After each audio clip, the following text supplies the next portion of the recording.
नाज़रीन गिरामी अस्सलामु अलैकुम वरहमतुल्लाहि वबरकातुहू। सीधी बात के ताज़ा तरीन प्राइम टाइम में आप लोगों का इस्तकबाल है। नाज़रीन मैं अंसार अज़ीज़ नदवी आज के मॉर्निंग प्राइम टाइम में आप लोगों के सामने बिलखुसूस इन एहतिजाज के दौरान मुस्लिम सहाफ़ियों को चुन चुन कर के निशाना बनाया गया है, ऐसी रिपोर्टें आ रही हैं।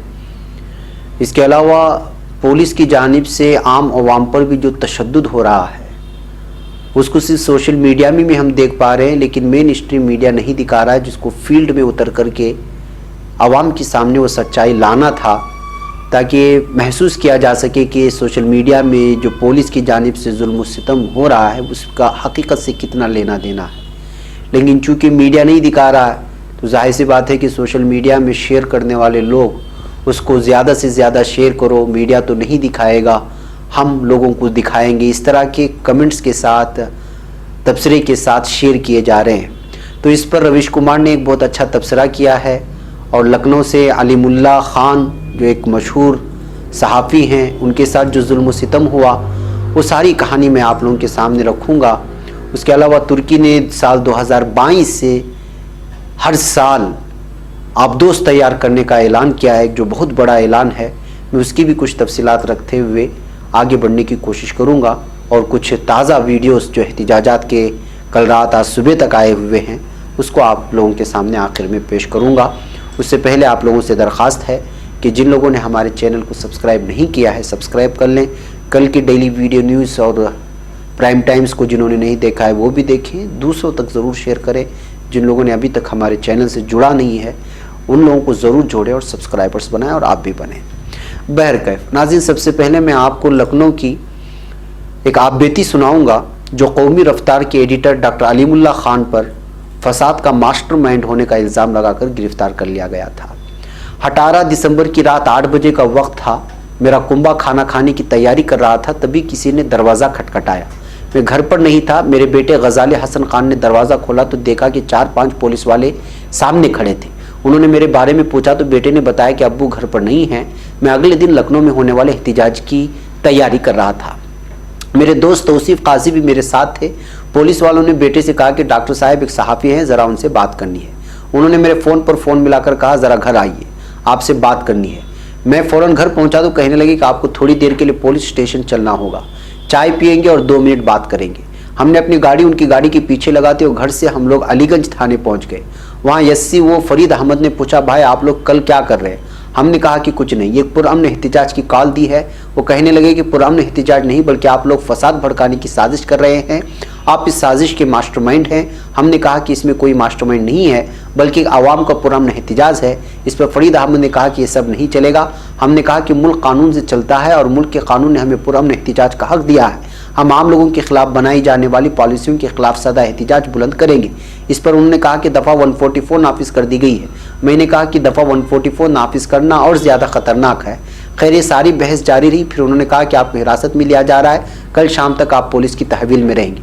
रात होने लगी, कहर की सर्दी हो रही थी। मैंने कहा कि मुझे भूख लगी और घर से कंबल मंगाना है। उन्होंने इस पर कोई रद्दअमल जाहिर नहीं किया। मुझे एक वायरलेस रूम में रखा गया। मेज़ पर 4 फ़ोन रखे थे। इसी कमरे में चेन स्नीचर और शराबी भी रखा हुआ था। चेन स्नैचर शराबी पर इल्ज़ाम था कि उसने अपने वालिदैन पर पेट्रोल डालकर उन्हें जलाने की कोशिश की थी। इसी कमरे में मुझे बेंच पर सोने को कहा गया। मैं किसी कीमत पर मुजरिमों के साथ रात नहीं गुजार सकता था, इसलिए मैं पूरी रात कुर्सी पर बैठा रहा। लोग मुलाकात के लिए आते रहे। बहरकैफ नाज़रीन, अलग अलग अंदाज में लोगों ने किस तरह से जो है लोगों को परेशान करने की कोशिश की है।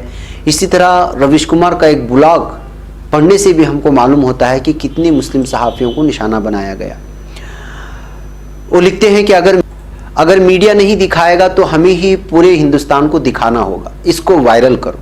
इस तरह के पैगामात वाले जाने कितने वीडियो देख चुका हूँ जिसमें पुलिस लोगों की जायदाद को नुकसान पहुँचा रही है, दुकानें तोड़ रही है, कार और बाइक तोड़ रही है, घरों में घुसकर मारने और गलियों में घुसकर मारने के बहुत सारे वीडियोस वायरल हो रहे हैं।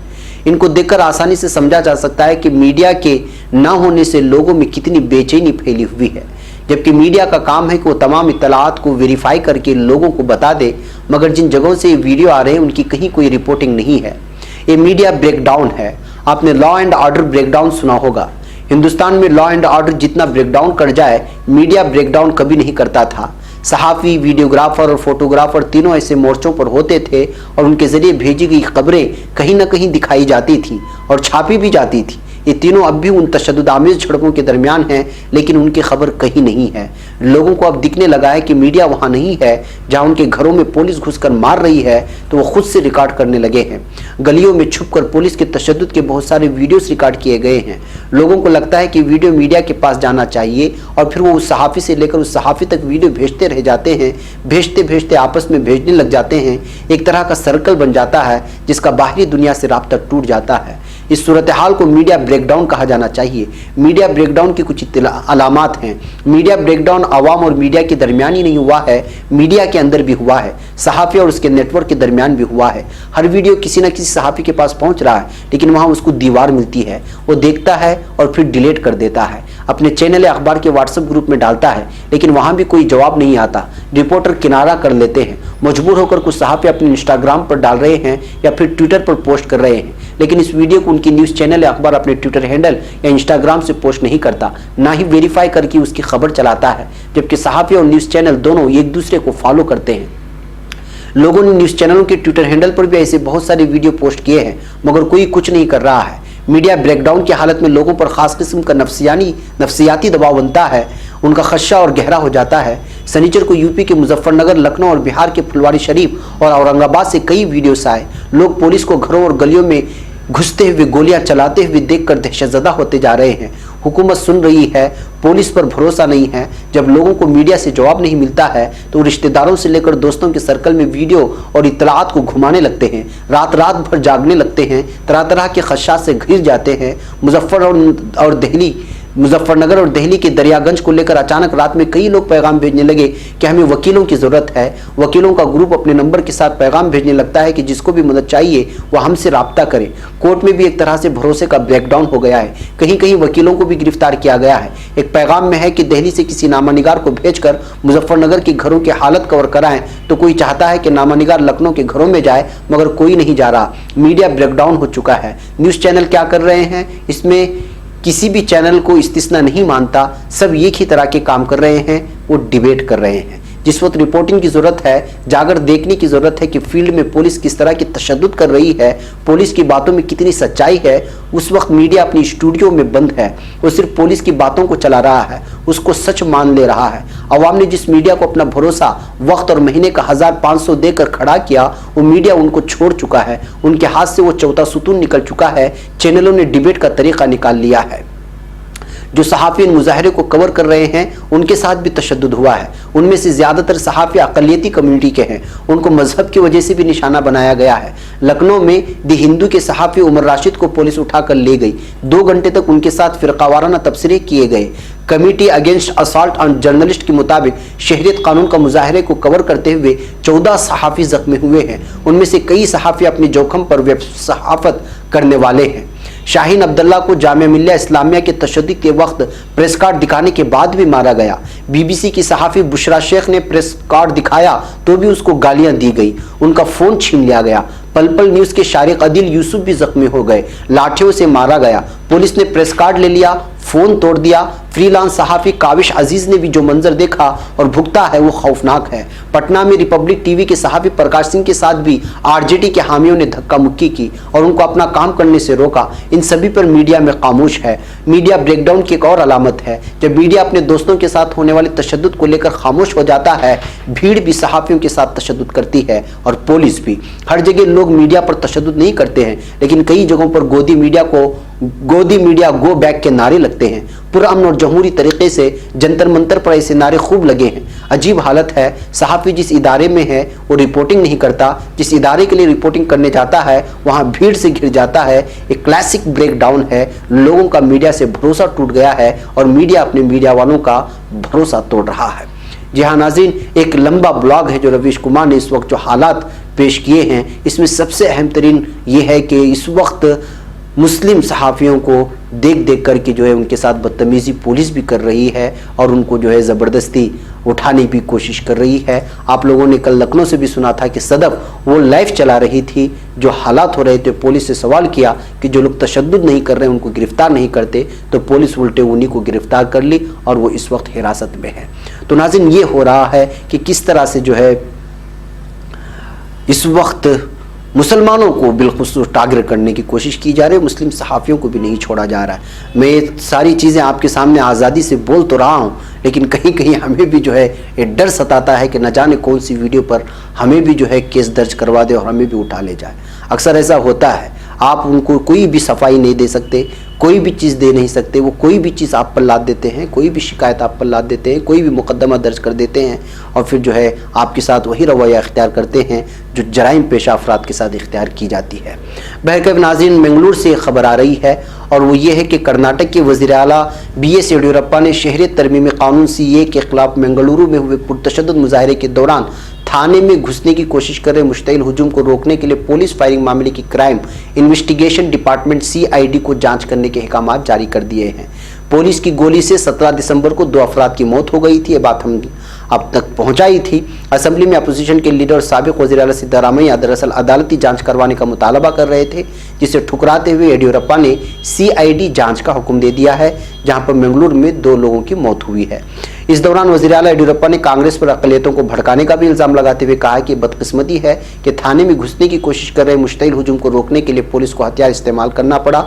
CID जांच के बाद मामले की हकीकत सामने आएगी, जिससे पता लग जाएगा कि पुलिस को ऐसा क्यों करना पड़ा, जबकि ये साफ तौर पे नज़र आ रहा है कि पुलिस जो है एहतिजाजियों पर बराह रास्त गोलियां चला रही थी, लेकिन पुलिस का मानना है कि एहतिजाजी जो है वो घुसने की कोशिश कर रहे थे पुलिस थाने में, इस वजह से उन पर गोलियां चलाई गई।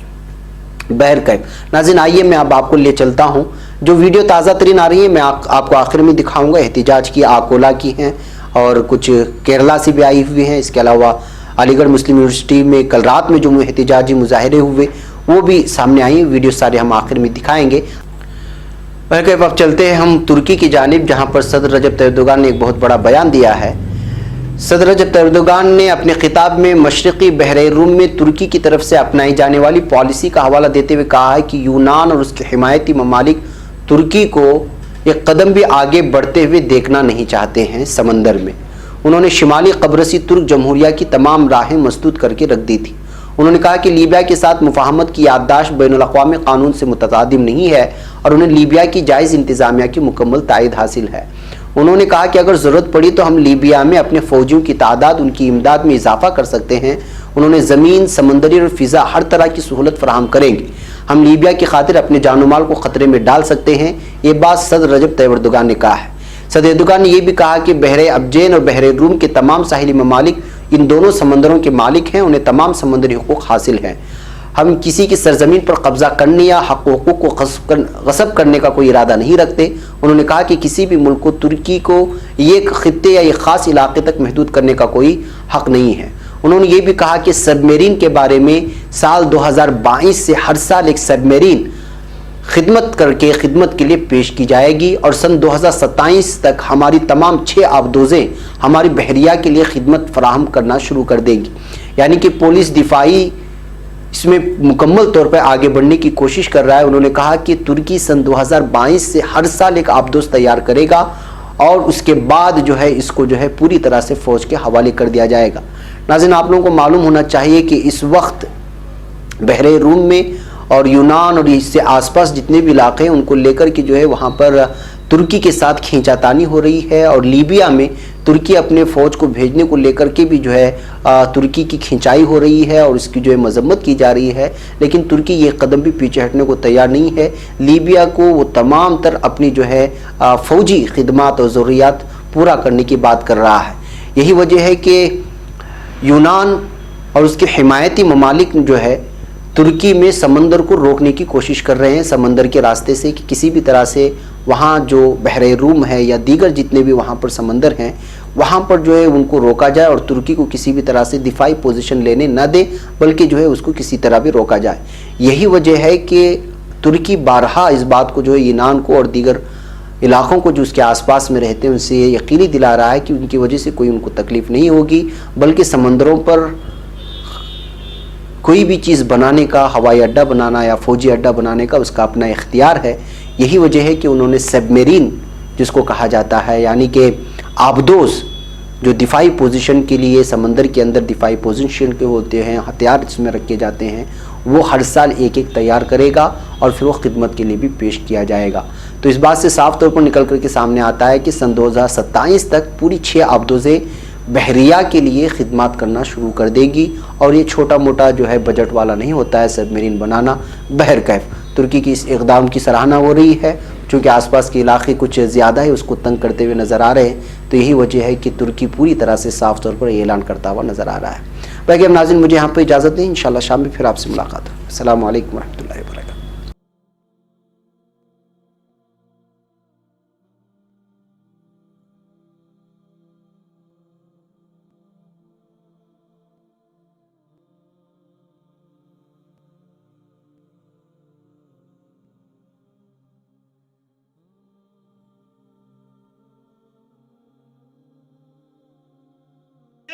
वहाँ ज्यूज भी शामिल है, जहाँ मुसलमान शामिल है वहाँ एथलीट्स भी शामिल है, जहाँ मुसलमान शामिल है वहाँ तमिलियंस भी शामिल है। तो श्रीलंका को छोड़कर